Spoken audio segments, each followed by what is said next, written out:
Alright everybody, so today we're going to be making a grilled cheese sandwich.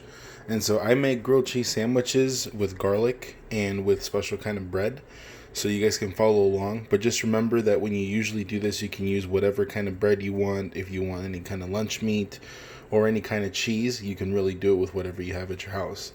So here we have some sourdough bread, because I like to make it with sourdough.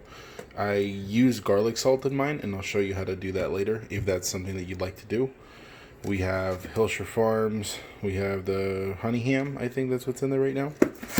And we have some butter. And we have some cheese. Okay. So now the first thing we're going to do is we're going to turn on our stove, so that way we can kind of get the ball rolling. Right. Get that pan nice and warmed up, so that way once we put the sandwich in there, it'll get going here pretty quick. And right here I got my 2 pieces of bread. Now sourdough bread, depending on what kind you get, can be kind of weirdly shaped. And this is how it's shaped. Okay, so that's what my sandwich is going to look like. So next what I'm going to do is I'm going to take this butter, use this butter knife, and I'm going to spread the butter on top of the bread right here. Alright, so when you spread your bread, it should look something similar to that, right? So I got garlic on, I got my butter on there, and at this point, this is when you can add the garlic salt, okay? So what I like to do is I like to put the garlic salt on there, sprinkle some on, just a tad, right? And it gives it a nice little flavor once it starts cooking up, right? And now from here, what you can do is start putting your cheese. So again, I make it a little different, so bear with me here. What I like to do is I like to put the bread down in the pan first, right? Let it start warming up. I'll add my cheeses. In this case, I'm going to mix up 2, so I'm going to use pepper jack, and then I'm going to use cheddar on top, right? So there's my cheeses to begin with, and now I'm going to stack the deli meat. Okay, so I did that. What I did is I used 2 pieces of that deli meat back there, and I just put it right on there. Okay, so now next step is I'm going to get my next set of cheese. So now here I have my cheddar cheese, right, the yellow cheese. And what I'll do is I'll start stacking that on top of there too. So there's 1 piece, there's 2 piece, and then there's 3 piece. Okay, so again, you guys don't have to use the same cheese I have, but this is just the cheese that I like to use.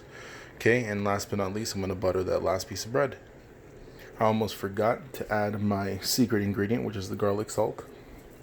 So again, I'll sprinkle just a bit on there, give it a little extra flavor. And now we wait. Okay, so this process, depending on how high you have your heat, may take a couple minutes more or less. I like to keep it on the medium, right around the middle.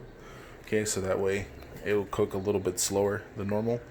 And yeah, I just wait, let that first side get a little warmed up, and then I'll go ahead and flip it, and I'll show you what it looks like.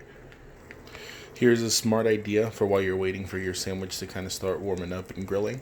Okay, now would be a good time to put away all your stuff, right? So any cheese, any lunch meat, if you use the garlic salt, remember, you guys can always make this, but you always have to clean up after yourself, right? So watch as I very quickly clean this up. Boom, look at that, like magic, right? Didn't take very much effort at all to clean all that up.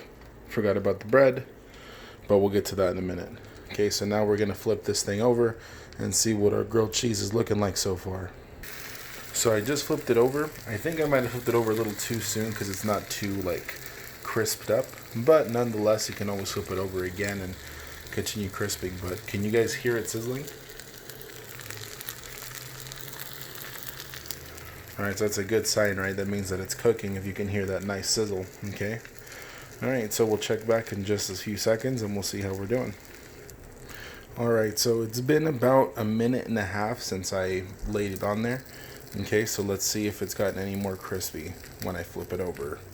So that's it flipped over. Okay, as you can see, it is starting to get that little golden brown to it, right? And it is starting to get a little crispier around the edges right there. Okay, so I do have a bad tendency of flipping these a little too soon, but we'll give this guy a couple more minutes and we'll see what it looks like here.